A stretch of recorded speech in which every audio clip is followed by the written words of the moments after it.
much the same president's address, the last time and the time before that and the time before that. And it was the same laundry list of things that the government has done. We have done this, we have done this, we have done this, 50 or 100 things that the government has done. And so while I was sitting there, I was thinking, okay, I am being critical about what is being said.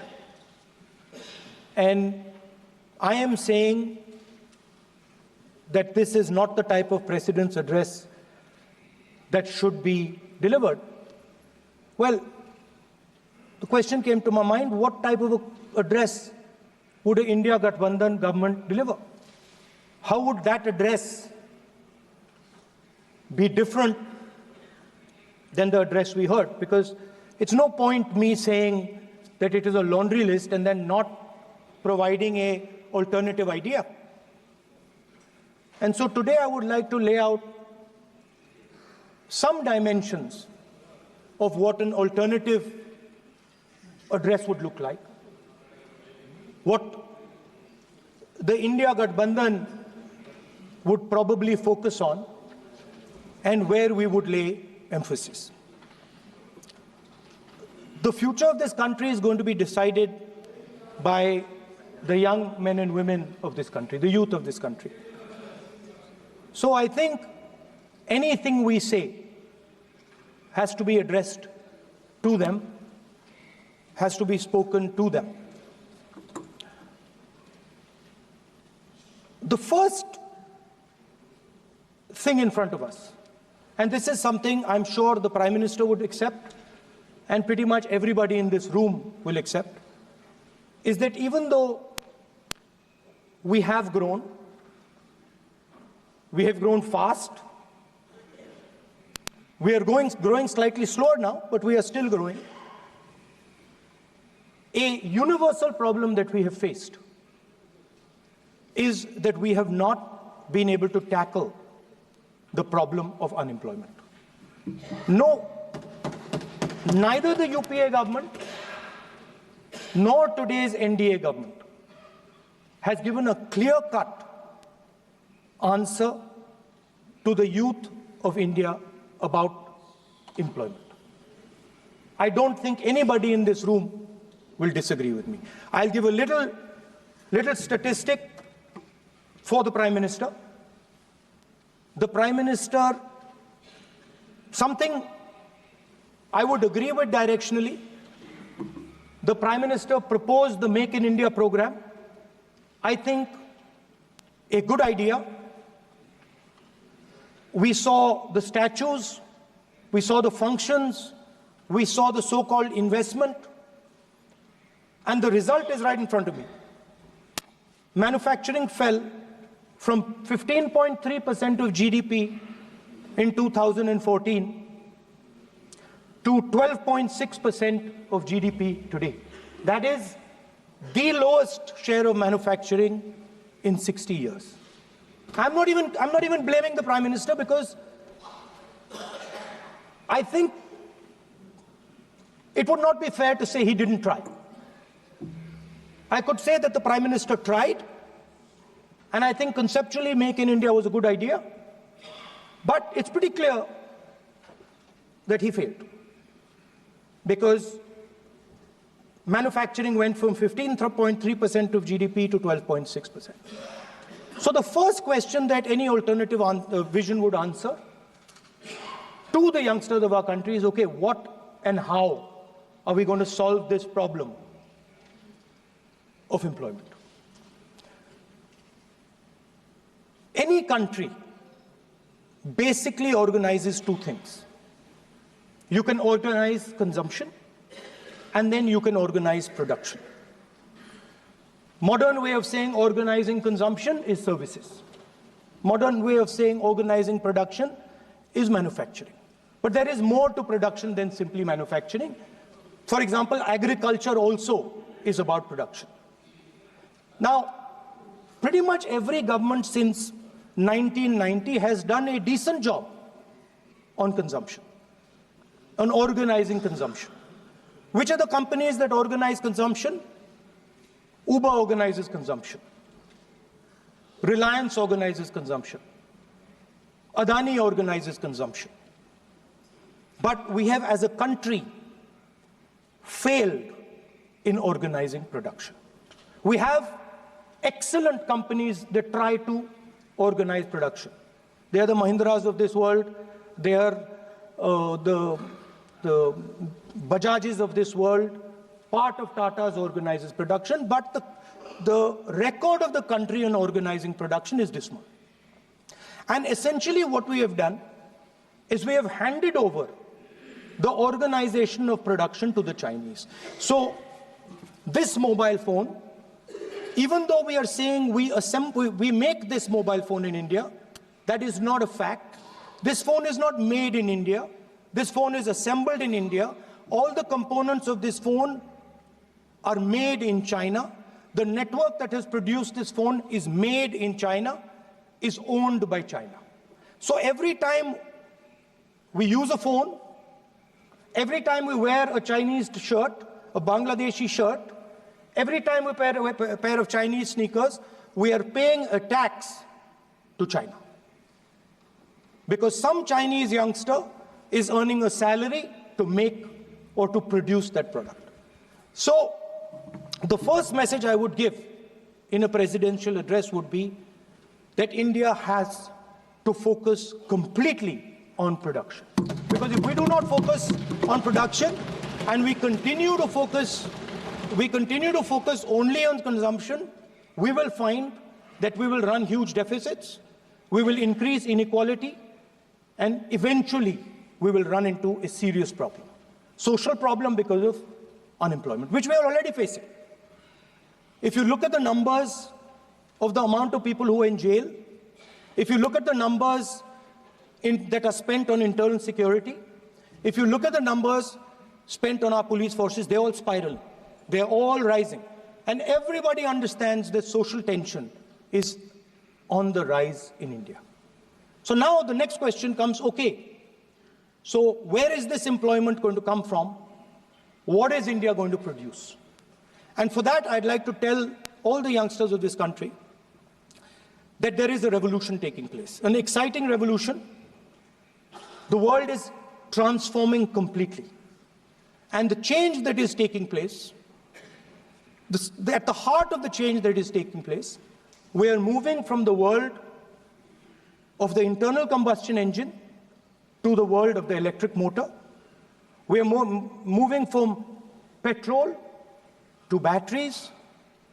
We are moving wind, solar, potentially nuclear energy.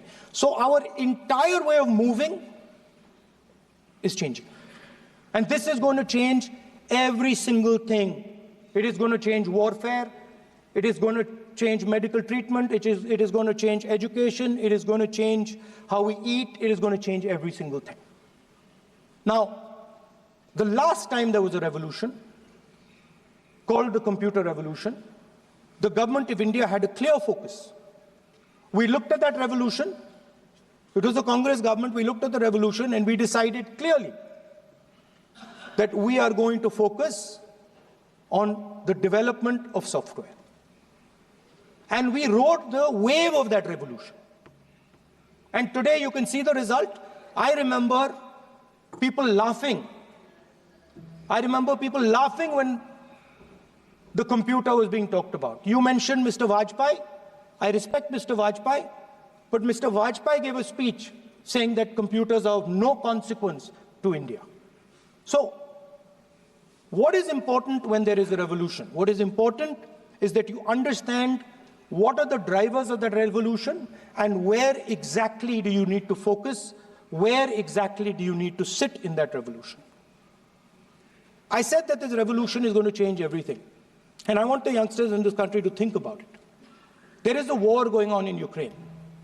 The war in Ukraine is actually a war between the internal combustion engine and the motor, the electric motor. The electric motor is inside the drone, the engine is inside the tank. And if you look at what is going on in Ukraine, the tanks are dying by the thousands. And small little drones with electric motors small batteries, not much bigger than that, are destroying the entire tank artillery infrastructure of both Ukraine and Russia. So the drone is the electric motor. The drone is the battery. The drone also needs to see. So the drone is a camera. In the same way, electric cars, the electric car is a motor. The electric car is batteries. The electric car is cameras. Robots are exactly the same thing. Robots are electric motors, multiple electric motors with cameras, with batteries. And this is what the revolution is going to look like. So there are basically 4 technologies that are driving this entire change in mobility.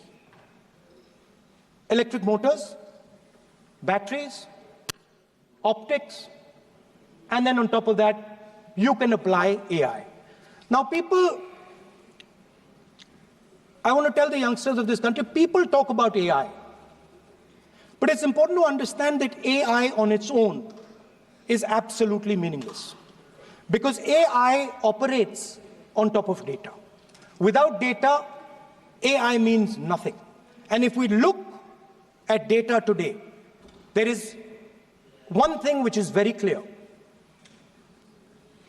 Every single piece of data that comes out of the production system in the world, the data that was used to make this phone, the data that is used to make electric cars, the data that is used to make basically all electronics on the planet today is owned by China. And the consumption data is owned by the United States. In China, the consumption data is owned by China, but in India, companies like Google, companies like Facebook, companies like Instagram, X, they own our consumption data. So if India wants to talk about AI, it has to first answer the question, what data is going to power that AI? And the answer today is India does not have that data. Neither does India have production data, neither does India have consumption data. We have handed our consumption data to the big American companies, and the production data we don't have anyway. So what would that vision look like? The first thing, we would start getting youngsters excited about this revolution. We would start to introduce the idea of a completely new way of moving, a complete revolution in how things move. We would start teaching our children in schools about batteries, about electric motors, about how these things combine, about how drones, robots, electric cars are structured, how they will work together. And most important, we have to start building a production network so that we can get access to production data. Now, what would we focus on? We would not give you a laundry list. China has at least a 10-year lead on India in this space.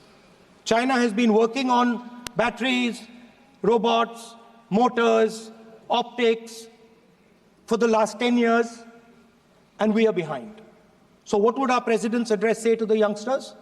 We will choose critical areas in each one of these technologies, and we will start to build capabilities in those areas. The second thing we would do, we would ensure that our banking system is not captured by 2 or 3 companies that basically do not allow you to build a production system. But our banking system is open, is dynamic, and is accessible to small and medium businesses and to millions and millions of entrepreneurs who want to take part in this revolution. Our foreign policy would take into account this revolution. When we talk to the United States, we would not send our foreign minister to invite our prime minister to his coronation.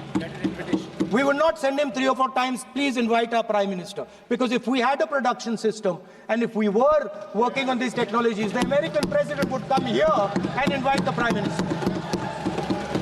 So it is important to understand where Please.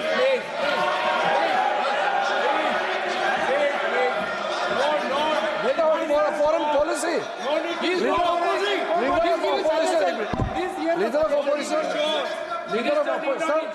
of opposition cannot make such serious, unsubstantiated statement. This is related to the relation between two countries, and he is making an unverified statement about invitation of the Prime Minister of our country. It's matter of our dignity. How can you make such kind of statement? He's leader of opposition, sir. He should be responsible in making such statement. Sir. LOP is giving us very positive suggestions. Why they are worried, sir? For the country, he is giving. Leader of opposition has the information from any official source. He must inform the House. If leader of opposition has the information, please inform the House. Who has told you that foreign ministers have visited for the purpose which you have mentioned? You must specify it. So, I'm sorry that disturbed you, that question. I apologize for disturbing your peace of mind. It's okay. I've apologized. I've apologized for disturbing your peace of mind. I'm sorry. Apologize for lying to the House. ऐसा नहीं होता है. तो serious होना चाहिए leader of opposition को. कम से कम देश के मामले में तो एक हो. देश के मामले में तो एक वॉइस से बोलना चाहिए. ये गलत बात है. ये ठीक नहीं है. लीडर ऑफ अपोजिशन को इस तरह का बयानबाजी नहीं करना चाहिए. ये गंभीर विषय पर चर्चा चल रही है. इसका गौरव विषय है. So we would start by telling our young men and women that they have to be at the forefront of this revolution. We cannot afford that the Chinese are at the forefront of this revolution. Number one. Number two, we would ensure that the absolute best experts on these technologies would talk to our students, would talk to our youngsters and guide them on what a future, on what these future technologies are going to do. We would make them partners in this revolution. Now, we talk about defense. And today, we have the Chinese. And the Prime Minister has denied it. And the army has contradicted the Prime Minister. It's true. The Prime Minister has denied it. The Prime Minister has denied it. And the army has disagreed with the Prime Minister that China is sitting on 4,000 square kilometers of our land, of our territory.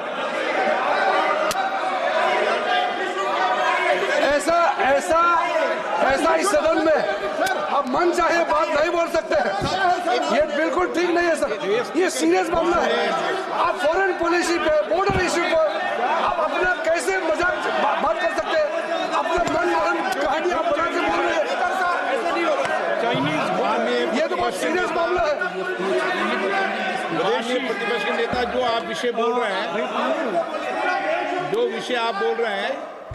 उसके तथ्यों को सदन के पटल पे रखना. आप पानी. अनुरोध है लीडर ऑफ अपोजिशन बोले, हम लोग शांति से सुनेंगे. ये आपका अधिकार है बोलने का, मगर आप मन चाहे ऐसा सीरियस इशू पे कैसे बोल सकते हैं? ये सीरियस मामला है. आप सदन में बोलते हो, फॉरेन मिनिस्टर का बात करते हो, सीमा का बात ऑफिशियल पर्सन से अलग बात करते हैं. ऐसा मत बोलिए. ये देश के लिए ठीक नहीं है. आपको सीरियस होना पड़ेगा लीडर ऑफ अपोजिशन. ये गंभीर मामले को आप ऐसा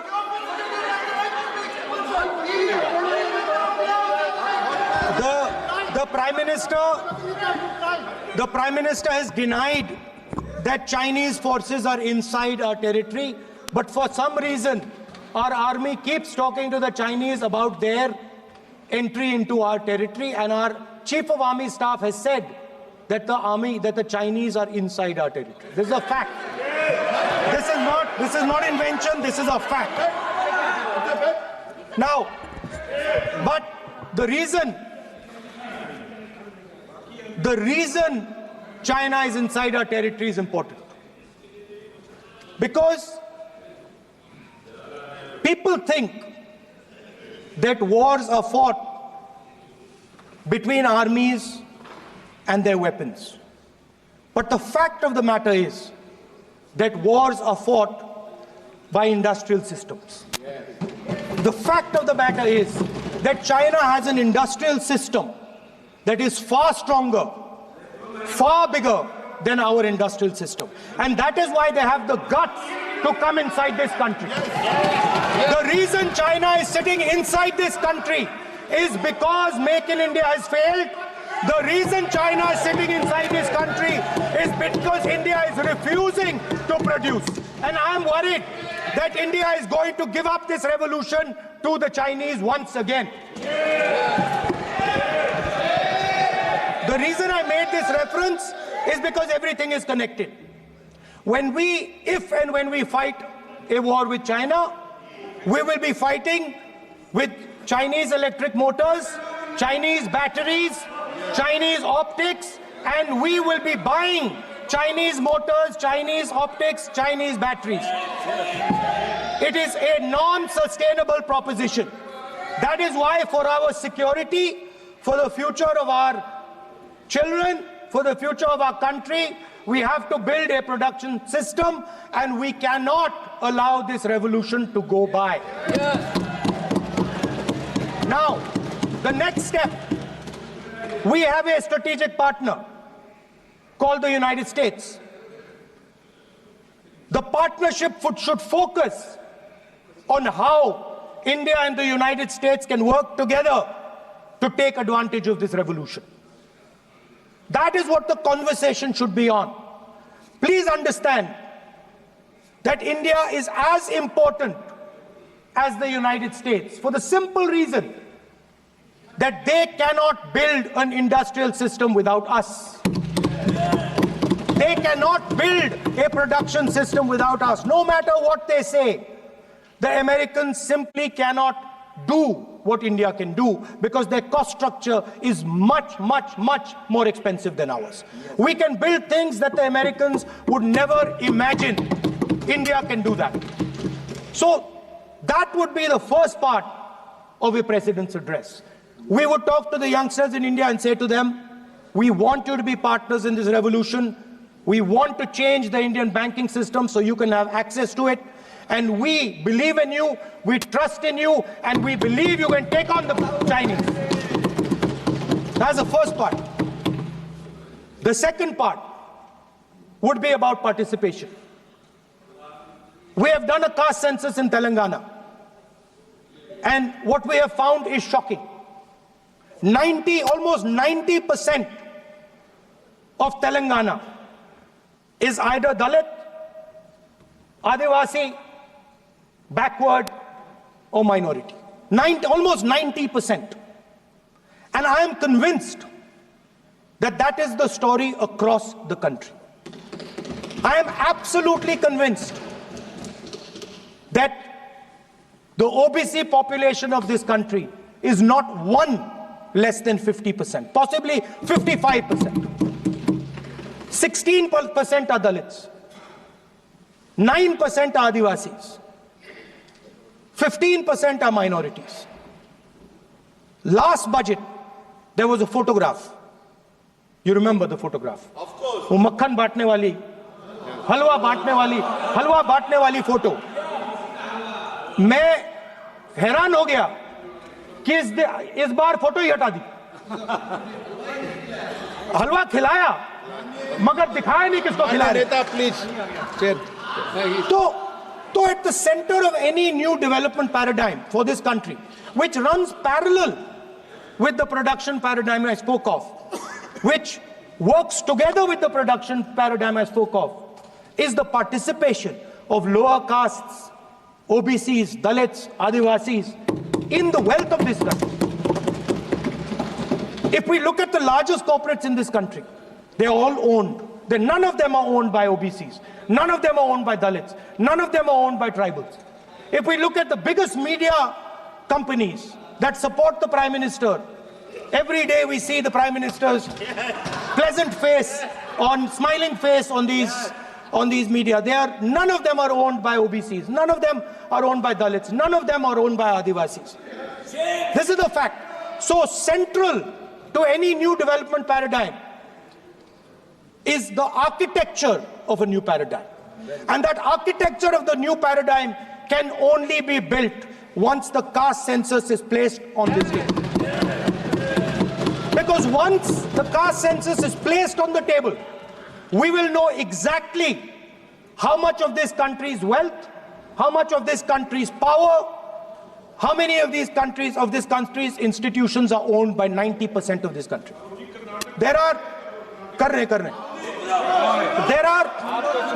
OBC MPs in the BJP. There are OBC MPs in the BJP. There are Dalit MPs in the BJP. There are Adivasi MPs in the BJP.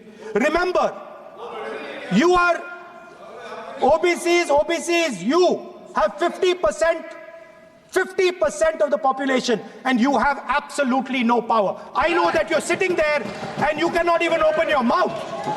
That is the truth of the country.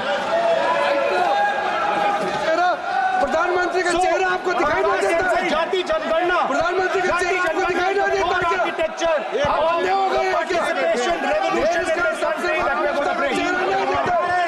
ये अंधेरा हो गया है। Parliament में है। ये कुछ दिखता नहीं है। सोनिया गांधी, प्रियंका। ये लीडर ऑपोजिशन को कुछ दिखाई नहीं देता है। ओबीसी So बात करते हैं। the idea is, Speaker sir, the idea.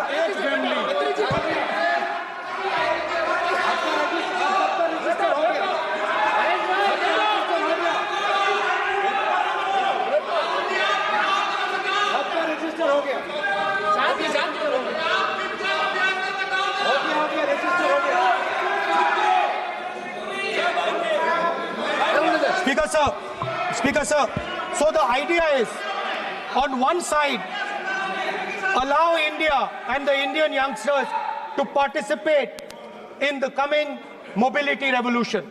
Allow them to participate in building robots, in building drones, in building electronic items, in building EVs.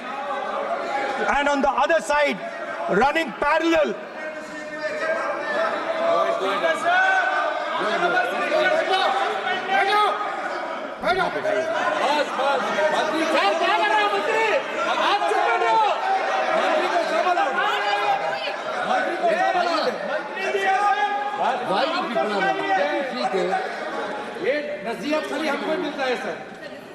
मैंने उनको ही मना The country, किया। Speaker sir. ऐसा नहीं है।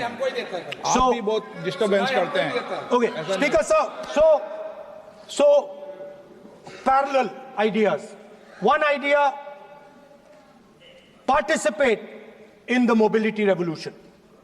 Whether you're thinking of economy,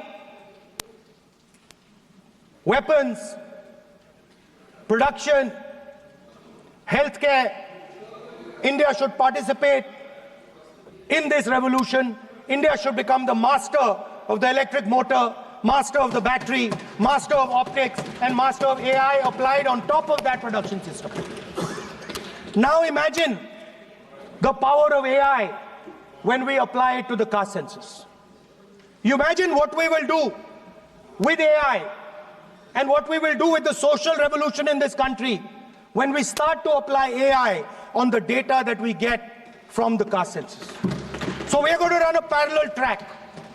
On one side, participation, revolutionizing the participation of Dalits, OBCs, Adivasis in the ruling of this country, in the institutions of this country, in distribution of wealth of this country. And on the other side, parallel track, challenge the Chinese and participate in the revolution and defeat the Chinese in electric motors, batteries, solar panels, and wind. So that is the first two parts of any presidential election address that any India Gathbandhan leader would give you. The final, of course, we go back to the Constitution. This, our favorite, just like Just like the production system is a weapon, just like Jati Jangarna is a weapon of transformation, this is what the entire architecture is built on. I remember before the elections, all of you were saying 400 par, and you were saying you would change this. And then I was glad to see that the Prime Minister walked in and then was forced to bow his head in front of the Constitution. It was a moment of pride for all Congress people that we had explained to the Prime Minister and to the whole country that no force will dare touch this. I know that the RSS has never accepted this. Mohan Bhagwatji has said that India didn't get independence in 1947. He has said that this constitution is meaningless. I know that that is at your heart. We will never let your dream come true. This constitution is going to rule India always. Now, एक minute आप प्रतिपक्ष के नेता हैं, मेरा आपसे आग्रह है कि जो विषय आप रखें वह तथ्यों पर आधार पर रखें, उचित होगा। मैंने आपको पहले भी कहा, और जो सदन के सदस्य नहीं हैं उनकी चर्चा न करें। सर बताता हूं, सर मोहन भागवत आप नियम प्रक्रियाओं की पालन करें, आपसे अपेक्षा। सर मोहन भागवत जी ने स्टेटमेंट दिया। मोहन भागवत का statement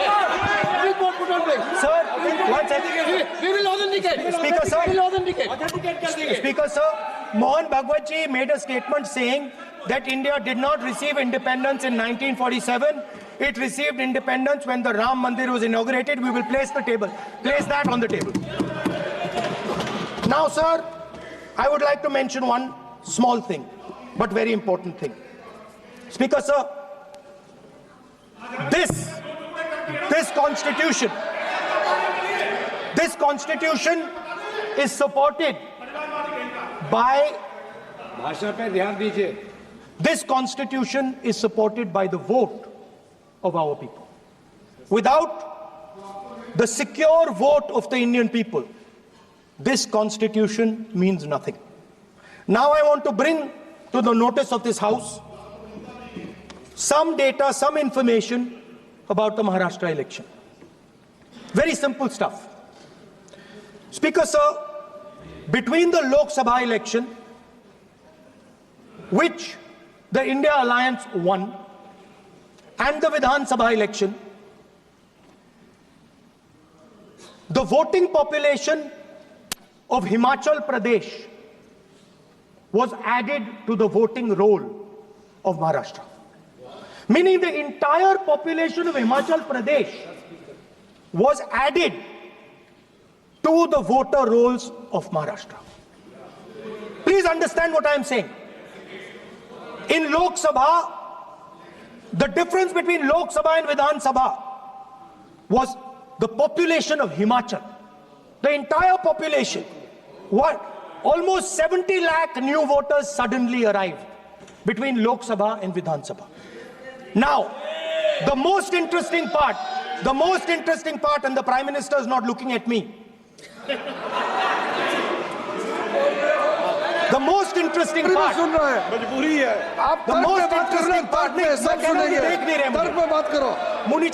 suddenly. The most interesting part is,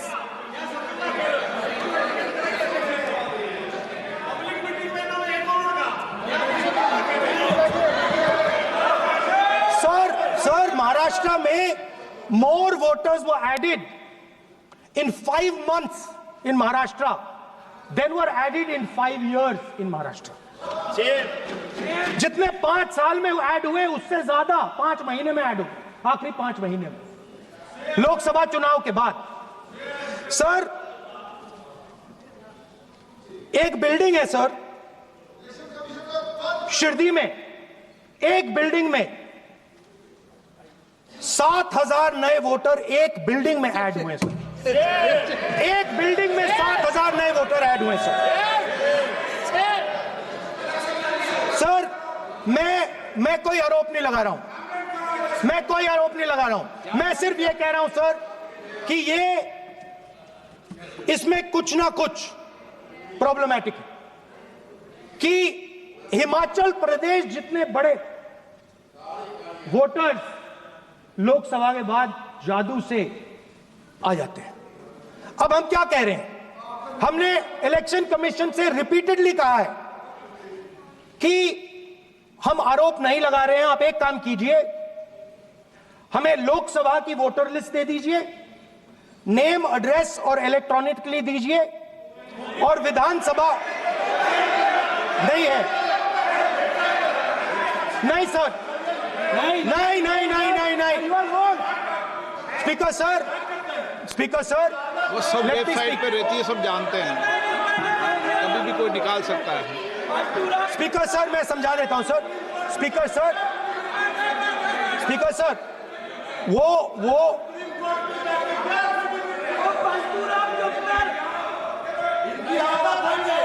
speaker sir, we have asked, speaker sir,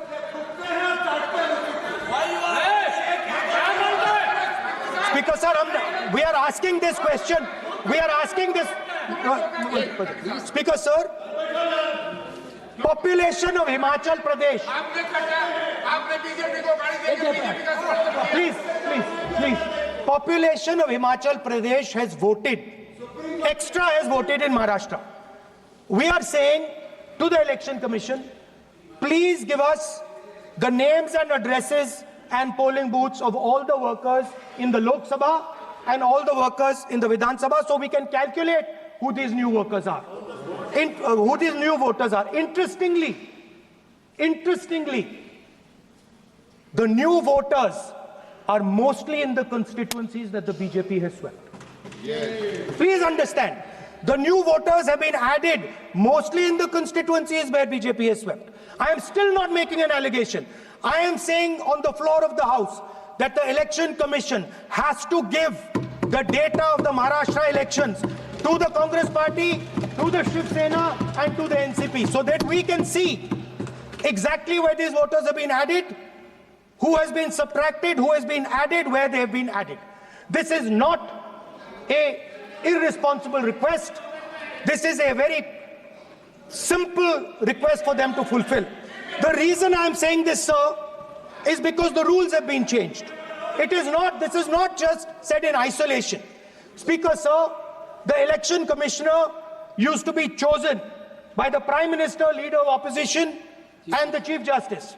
Sir, the Chief Justice was removed from that committee. Why? Why? This is the question, sir. This is the question to the Prime Minister. Why was the Chief Justice removed from the committee? Now, in a few days, I am going to go to the meeting. I am going to go to the meeting. There's going to be Mr. Amit Shah and Mr. Modi ji. And there's going to be me. 2 to 1. Why am I even going to the meeting? What is the purpose of me going to the meeting?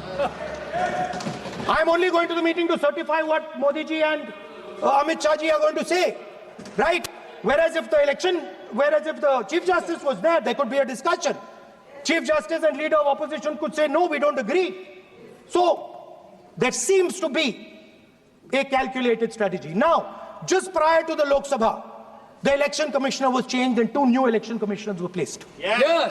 We know that the election dates were changed. Yes. We know that the elections were postponed. These are facts. These are not things I am inventing.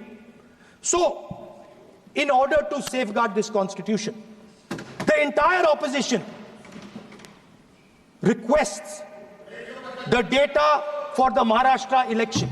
We request the data and the electoral voter list for Lok Sabha and the corresponding list for Vidhan Sabha. And I am very confident that the Election Commission will not give us this information.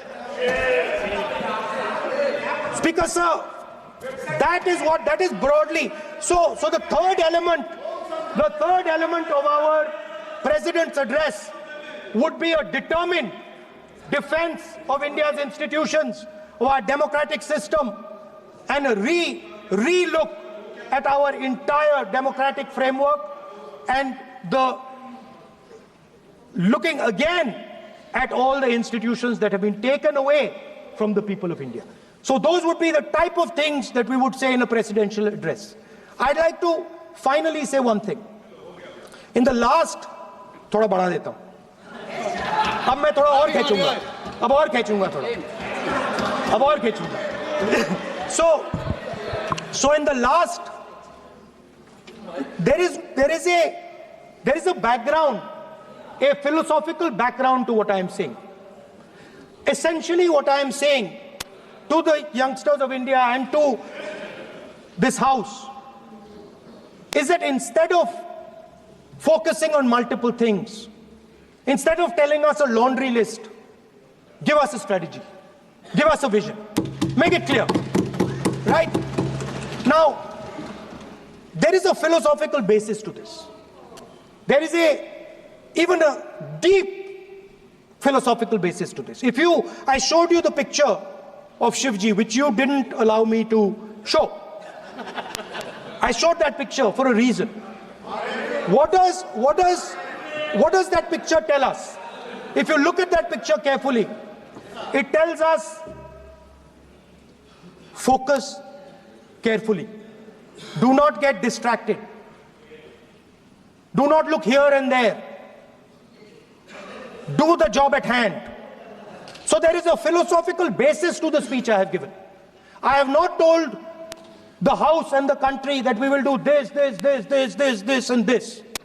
This is the philosophy of Shivji.